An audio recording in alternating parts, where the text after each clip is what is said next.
ശലമോന്റെ song of സോങ്സിൽ പറയുന്ന പോലെ നമുക്ക് ഗ്രാമങ്ങളിൽ ചെന്ന് രാപ്പാക്കാം. അതികാലത്ത് എഴുന്നേറ്റ് മുന്തിരിത്തോട്ടങ്ങളിൽ പോയി മുന്തിരി വള്ളി തളിർത്ത് പൂവിടുകയും മാതള നാരകം പൂക്കുകയും ചെയ്തുവോ നോക്കാം.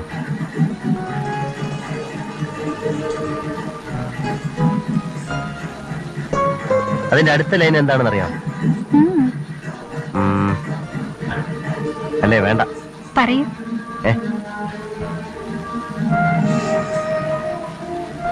പോയി ബൈബിൾ എടുത്ത് വെച്ച് നോക്ക്.